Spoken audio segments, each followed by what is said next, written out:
आज की इस क्लास में हम लोग जो चैप्टर पढ़ रहे थे इसका नाम था यूनियन एग्जीक्यूटिव, हिंदी में संघीय कार्यपालिका।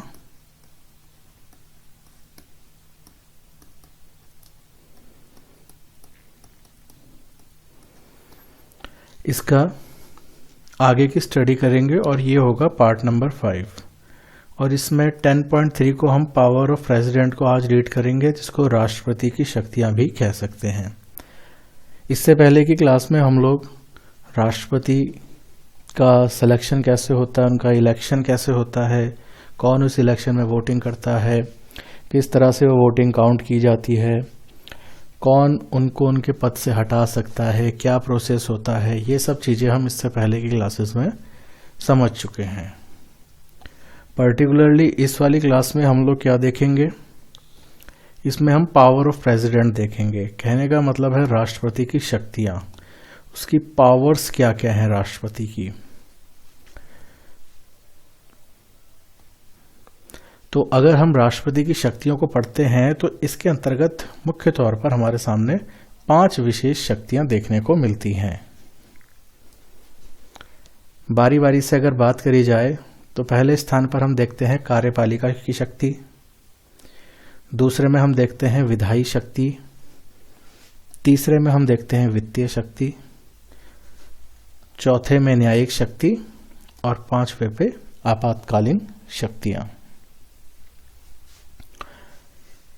इंग्लिश में कहा जाए तो executive power, legislative power, financial power, judicial power and emergency power.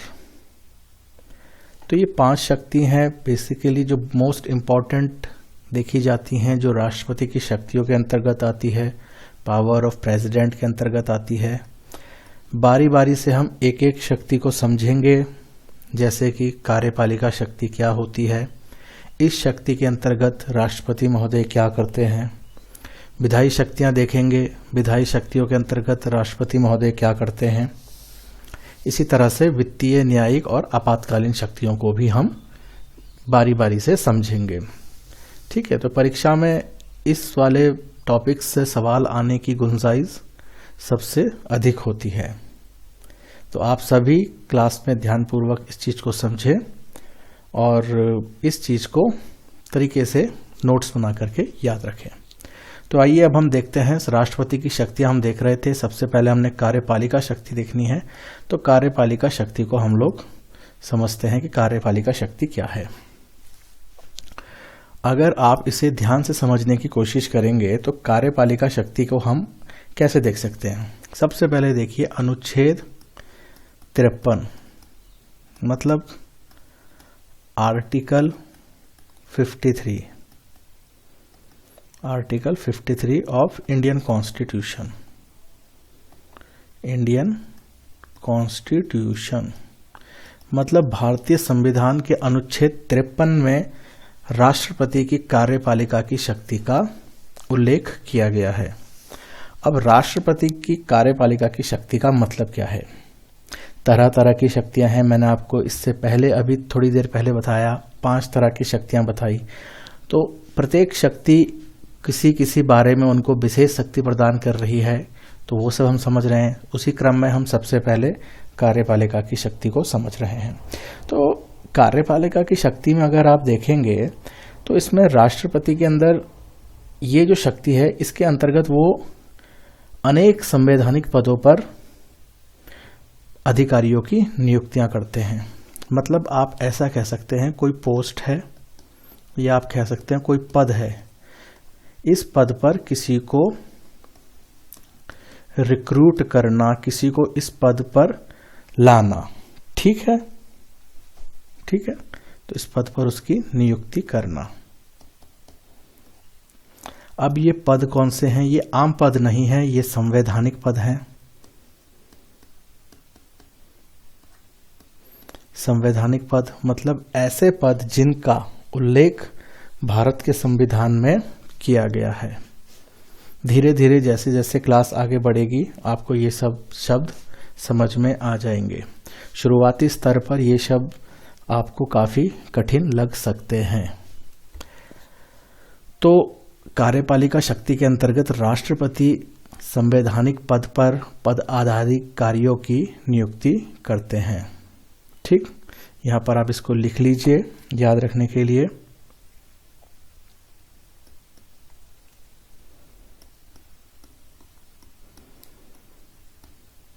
कार्यपालिका की शक्ति के अंतर्गत राष्ट्रपति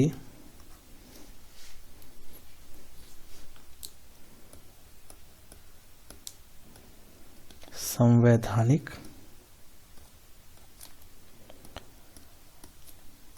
पदाधिकारियों की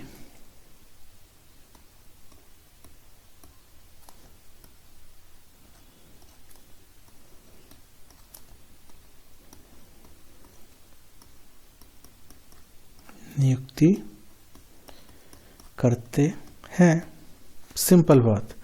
इसको और सरल शब्द में आप ऐसे समझ सकते हैं कि राष्ट्रपति महोदय किसी पद पर, किसी पोस्ट पर किसी को नियुक्त कर रहे हैं, उस पोस्ट में उसको लगा रहे हैं। सिंपल भाषा में आप ऐसे समझ सकते हैं। अब कौन कौन से संवैधानिक पदों पर किस किस की नियुक्ति कर रहे हैं? सबसे पहले प्रधानमंत्री की नियुक्ति भी राष्ट्रपति महोदय ही करते हैं। ध्यान रखिएगा इस बात को। प्रधानमंत्री की नियुक्ति मतलब यदि कोई प्रधानमंत्री बनने जा रहा है तो जो स्टार्टिंग होगा, उस पोस्ट पर जो उसको नियुक्त करा जाएगा, वो काम करते हैं राष्ट्रपति महोदय, और राष्ट्रपति महोदय ही प्रधानमंत्री को शपथ दिलाते हैं। आप देखेंगे तो प्रधानमंत्री का शपथ समारोह करके अगर आप इंटरनेट पर लिखेंगे तो आपको सारा वीडियो वगैरह देखने को मिल जाएगा, जिसमें एक तरफ राष्ट्रपति महोदय कुछ बोलते हैं और उसी शपथ को पीछे पीछे प्रधानमंत्री जो बन रहे होते हैं वो भी वो शपथ लेते हैं। तो प्रधानमंत्री पद पर नियुक्ति का कार्य राष्ट्रपति महोदय करते हैं। तो अब आपको शायद समझ में आ रहा होगा कि संवैधानिक पदाधिकारियों की नियुक्ति का मतलब क्या है। ठीक है, तो संवैधानिक पदाधिकारियों की नियुक्ति आप इसको समझ रहे होंगे। इसमें पहले नंबर पे क्या देखा हमने? प्रधानमंत्री की नियुक्ति भी राष्ट्रपति महोदय करते हैं। इसी तरह से प्रधानमंत्री की नियुक्ति के बाद प्रधानमंत्री जिनके लिए रिकमेंड करते हैं उनको मंत्री पद पर नियुक्ति, मंत्री पद पर नियुक्ति का कार्य भी राष्ट्रपति महोदय करते हैं। मतलब जो एक बार प्रधानमंत्री बन गया वो रिकमेंड करेंगे कि भाई इस व्यक्ति को मिनिस्टर ऑफ एजुकेशन बना दो, इस सांसद को आप मिनिस्टर ऑफ डिफेंस बना दो। ठीक है, इसी तरह से ये सारी जो रिकमेंडेशन है अन्य मंत्रियों के लिए वो प्रधानमंत्री महोदय करते हैं, और प्रधानमंत्री के कहने पर ही राष्ट्रपति महोदय उनको शपथ दिलाते हैं। ठीक है, इतनी बात क्लियर है।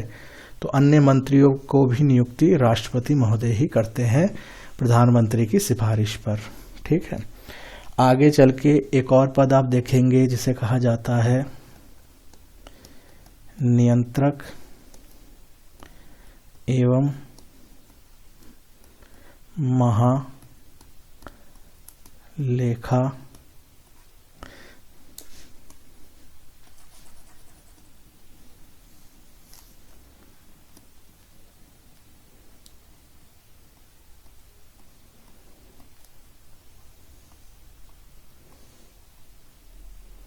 नियंत्रक एवं महालेखा परीक्षक की नियुक्ति, जिसको अंग्रेजी में CAG कहते हैं, controller and auditor general of India. इनकी नियुक्ति भी राष्ट्रपति महोदय करते हैं। CAG एक तरह से आप ऐसा समझ सकते हैं, ये इस तरीके का संवैधानिक पद है। इस पर जो नियुक्ति होती है उनका कार्य यह होता है कि सरकार का पैसा कितना आया कितना गया, मतलब गवर्नमेंट ने कितना सरकारी पैसा इस्तेमाल करा, कितना पैसा लिया, कितना पैसा खर्च करा। अगर उसमें कोई घपला है, कोई बेईमानी होती है तो वो सब बातों को ये लोग पकड़ते हैं। हर साल कितना पैसा सरकार के द्वारा कई सरकारी विभागों को दिया जाता है उसमें से कितना इस्तेमाल हुआ, कितना बच गया, कितना और चाहिए, इस तरह का जो पूरा रिकॉर्ड को चेकिंग करने का काम CAG का होता है, सरकारी पैसे का। और अगर कोई उसमें गड़बड़ी होती है तो वो राष्ट्रपति महोदय को अपनी रिपोर्ट में उसका पूरा डिटेल देते हैं। ठीक है, तो CAG बहुत बड़ा पद होता है। तो इसमें जो CAG होते हैं उनकी नियुक्ति भी कौन करते हैं? उनकी नियुक्ति भी राष्ट्रपति महोदय ही करते हैं। ये बात आपको याद रखनी है। ठीक है, तो नियंत्रक एवं महालेखा परीक्षक की नियुक्ति भी राष्ट्रपति महोदय ही करते हैं। इसके बाद एक और पद आता है महान्यायवादी। महान्यायवादी महान्यायवादी की नियुक्ति भी राष्ट्रपति महोदय ही करते हैं। महान्यायवादी एक तरह से आप समझिए उनको कहते हैं जो भारत सरकार के वकील हैं, मतलब भारत सरकार के वकील। ठीक है, भारत सरकार के ऊपर कोई भी अगर आरोप है, कुछ है, तो उनकी तरफ से सारा जो काम है वो महान्यायवादी करते हैं। तो एक तरह से ये सरकारी वकील हैं, केंद्र सरकार के, सेंट्रल गवर्नमेंट, ठीक है, उनके ये वकील हैं। तो इस पद पर जो होते हैं उनको कहा जाता है महान्यायवादी। और ये महान्यायवादी की नियुक्ति भी राष्ट्रपति महोदय ही करते हैं। ठीक है, इंग्लिश में इसको अटॉर्नी जनरल ऑफ इंडिया कहते हैं। इंग्लिश में इसको आप लिख सकते हैं अटॉर्नी जनरल ऑफ इंडिया। ठीक, अटॉर्नी जनरल ऑफ इंडिया, इनकी नियुक्ति भी राष्ट्रपति महोदय ही करते हैं। आगे चल के देखें तो महान्यायवादी के बाद आप सभी को मालूम है एक सुप्रीम कोर्ट होता है, एक हाई कोर्ट होता है। तो सुप्रीम कोर्ट और हाई कोर्ट के जो जज होते हैं, इन जजों की नियुक्ति भी कौन करता है? प्रेसिडेंट, मतलब राष्ट्रपति। तो राष्ट्रपति महोदय ही सर्वोच्च न्यायालय और उच्च न्यायालय के न्यायाधीशों की नियुक्ति करते हैं। ठीक, साथ ही साथ इसके मैं अगर आपको और बातें बताऊं तो आप देखिए,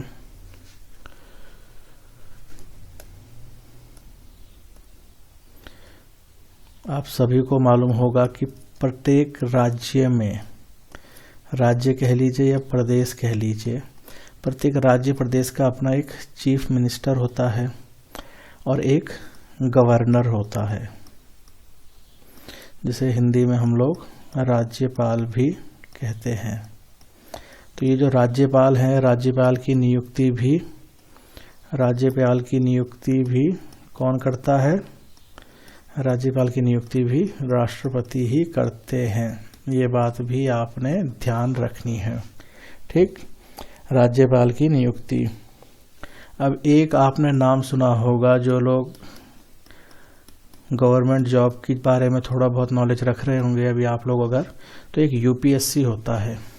ठीक है, ये केंद्र स्तर पर होता है, सबसे बड़ा पेपर होता है भारत का। बड़े बड़े पदों में IAS, IPS, IRS, IFS, इस तरह के कई बड़े बड़े पद होते हैं। ठीक है, तो इन जो एग्ज़ाम होता है इन सब का, जैसे IAS का एग्ज़ाम है तो वो कंडक्ट कौन कराता है? UPSC। ये केंद्र स्तर का पेपर है। इसी के साथ अगर आप देखेंगे तो पर्टिकुलर स्टेट का, किसी भी राज्य का, अपने राज्य में सबसे बड़े कुछ कुछ पदों के लिए एक डिपार्टमेंट होता है, एक संस्था होती है, जिसे आप कहते हैं PSC ऑफ उस पर्टिकुलर स्टेट की। जैसे अगर मैं उत्तर प्रदेश की बात करूं तो UPPSC होगा, Uttar Pradesh public service commission. ठीक है, जिसे आप अगर हिंदी में कहेंगे तो राज्य लोक सेवा आयोग। ठीक है, राज्य लोक सेवा आयोग। इसी तरह से जैसे UPSC का आपने देखा तो UPSC को क्या कहते हैं हिंदी में? संघ लोक सेवा आयोग। तो UPSC और ये स्टेट PSC आप समझ चुके होंगे। ठीक है, इनके जो अध्यक्ष होते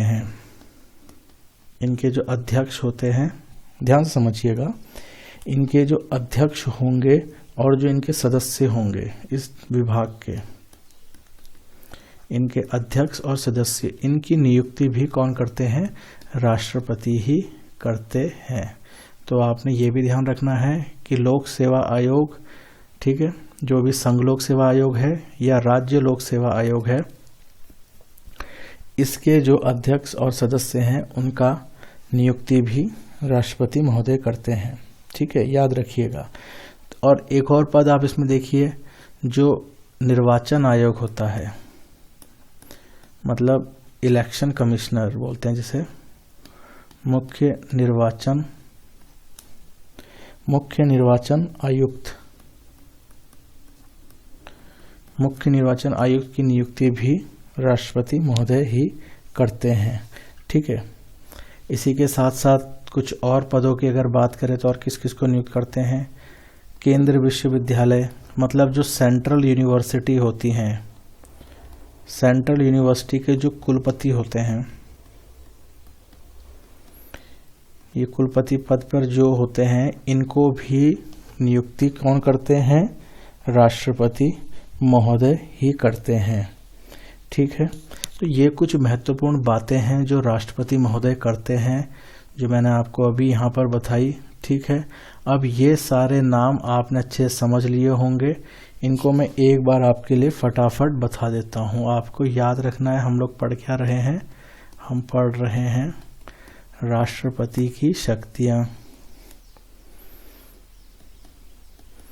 राष्ट्रपति की शक्तियाँ, और इसमें हमने 5 तरह की शक्तियाँ देखी थी। उसमें से हमने पहला हम पढ़ रहे थे कार्यपालिका की शक्ति, कार्यपालिका की शक्ति।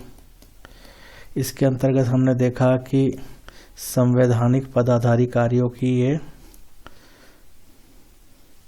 ठीक है, संवैधानिक पदाधिकारी को ये नियुक्ति करते हैं।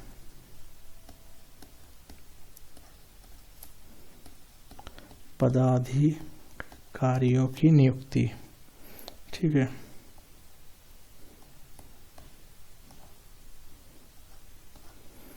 संवैधानिक पदाधिकारियों की ये नियुक्ति करते हैं यहाँ पर। ठीक है, अब इसमें कौन कौन से संवैधानिक पदाधिकारी थे आपने देखा होगा। सबसे पहले हमने समझा प्रधानमंत्री की नियुक्ति यही करते हैं, प्रधानमंत्री की सिफारिश पे अन्य मंत्रियों की नियुक्ति, मंत्रियों की नियुक्ति भी यही करते हैं। इसके बाद हमने देखा कि नियंत्रक एवं महालेखा परीक्षक की, तर्क एवं महालेखा परीक्षक की नियुक्ति भी ये करते हैं। ठीक है, महान्यायवादी की भी नियुक्ति यही करते हैं। और क्या देखा हमने महान्यायवादी के बाद? सर्वोच्च न्यायालय,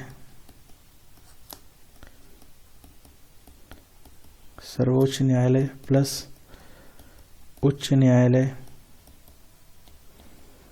मतलब सर्वोच्च न्यायालय को सुप्रीम कोर्ट, उच्च न्यायालय मतलब high court. High court particular state में होता है, सुप्रीम कोर्ट पूरे नेशन का होता है, पूरे भारत का एक सुप्रीम कोर्ट होगा, जबकि पूरे भारत के पर्टिकुलर हर राज्य का अपना होगा। जैसे आप कह सकते हैं कि गुजरात का हाई कोर्ट है, बिहार का अपना हाई कोर्ट है, उत्तर प्रदेश का अपना हाई कोर्ट है, महाराष्ट्र का बम्बई हाई कोर्ट अपना अलग है। तो ये पर्टिकुलर स्टेट के अपने अपने हाई कोर्ट होते हैं। लेकिन अगर बात बड़े लेवल की है तो सबसे बड़ा जो कोर्ट है हमारा वो है सुप्रीम कोर्ट। अंतिम फैसला सुप्रीम कोर्ट का होता है। ठीक है, अगर आपको किसी कोर्ट के फैसले से आप खुश नहीं है तो आप उसकी अपील उससे बड़े कोर्ट में कर सकते हैं। और इस तरह से करते करते जो सबसे बड़ा कोर्ट आता है, पहले आपका डिस्ट्रिक्ट और सेशन कोर्ट आ जाएगा, जिला एवं सत्र न्यायालय जिसे कहते हैं।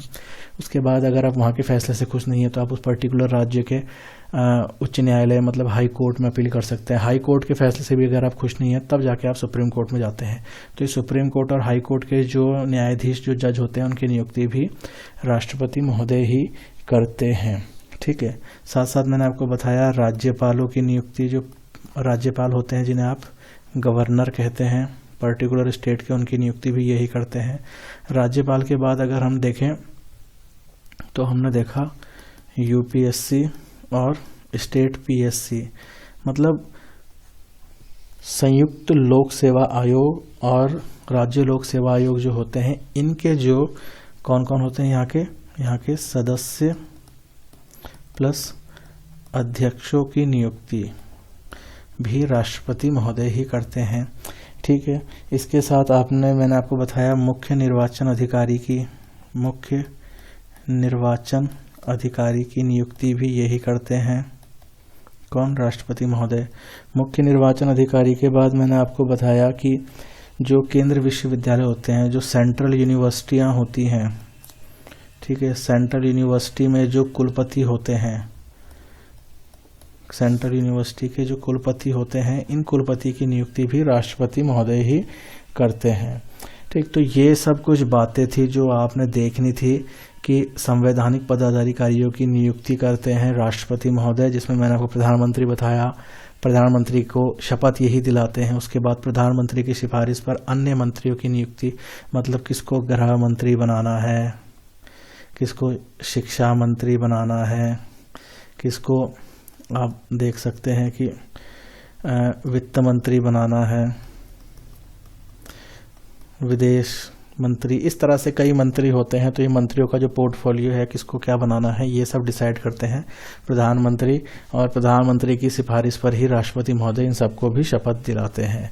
ठीक है, उसके बाद नियंत्रक एवं महालेखा परीक्षक देखा, जिसे आपने कैग मैंने आपको बताया, कंट्रोलर एंड ऑडिटर जनरल, सरकारी पैसे का पूरा लेखा जोखा ये रखते हैं, कितना पैसा किसको दिया सरकार ने, किस डिपार्टमेंट को दिया, और उस डिपार्टमेंट ने उस पैसे का किस तरह से प्रयोग करा, कुछ घपला भ्रष्टाचार या कुछ धोखाधड़ी वाला काम करा है तो उसकी सारी चीज बातें वो अपनी रिपोर्ट में लिखते हैं, और ये रिपोर्ट वो राष्ट्रपति महोदय को देते हैं। तो ये जो पद है CAG का, इस पद पर जो CAG बनते हैं, जिनको नियंत्रक एवं महालेखा परीक्षक कहा जाता है, इनकी नियुक्ति भी राष्ट्रपति महोदय ही करते हैं। साथ ही साथ मैंने आपको महान्यायवादी के बारे में बताया। महान्यायवादी मतलब अटॉर्नी जनरल ऑफ इंडिया, जो भारत सरकार के वकील हैं। भारत सरकार का सारा जो कानूनी काम है, लीगल डिस्प्यूट्स हैं जितने भी, वो सब हैंडल करने का काम महान्यायवादी का है। तो महान्यायवादी का जो पद है, उस पर जिसको रखा जा रहा है, उसको भी जो काम है नियुक्ति का, वो राष्ट्रपति महोदय ही करते हैं। इसी तरह मैंने आपको सुप्रीम कोर्ट और हाई कोर्ट के जजेस के बारे में बताया। जो यहाँ के जज होते हैं, इनको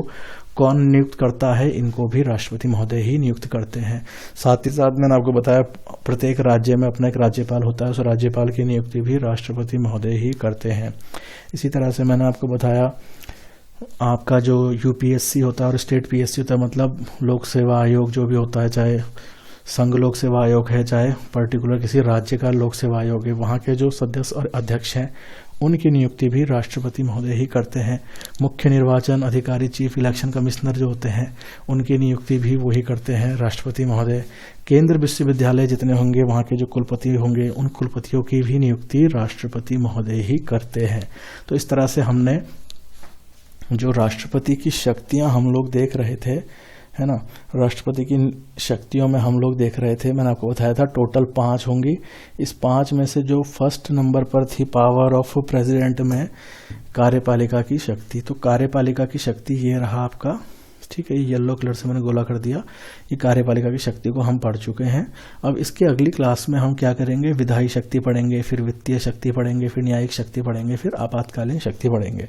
तो ये बेसिकली पावर्स हैं, राष्ट्रपति की शक्तियां हैं, वो क्या क्या करते हैं। ठीक है, तो कार्यपालिका की शक्ति जो आपने देखा, एग्जीक्यूटिव पावर ऑफ प्रेसिडेंट, अगर आपसे पूछ लिया जाए तो आप क्या लिखेंगे कि, है ना, तो इसमें आप देखेंगे कि राष्ट्रपति महोदय कई पदों पर संवैधानिक पद अधिकारियों की नियुक्ति करते हैं, है ना, और कौन कौन से वो अधिकारी हैं, संवैधानिक पद हैं जिन पर अधिकारियों की नियुक्ति हो रही है, एक तरह से आप देखेंगे तो सब बताया गया आपको लाइन से, है ना। CAG है, अटॉर्नी जनरल है, प्रधानमंत्री को शपथ दिलाई जा रही है, सुप्रीम कोर्ट हाई कोर्ट के जज हैं, है ना, UPSC और स्टेट PSC के जो सदस्य हैं, है ना, अध्यक्ष हैं, उन सबकी नियुक्ति, हाई कोर्ट सुप्रीम कोर्ट के जज हैं। तो वो सब आप लिस्ट याद रख लीजिएगा, और क्वेश्चन आएगा तो बेसिकली आपने एग्जीक्यूटिव पावर ऑफ प्रेसिडेंट के अंदर इन्हीं बातों को लिखना है। ठीक है, ओवरऑल अगर वो एक साथ पूछ लेता है सवाल में कि भाई राष्ट्रपति की शक्तियों का उल्लेख कीजिए, तो आपने ये सब बातें लिखनी है। और ऐसा नहीं है कि जैसे मैंने आपको कार्यपालिका की सारी बताई, जितनी भी 8-10 हैं, आप सारी याद कीजिए।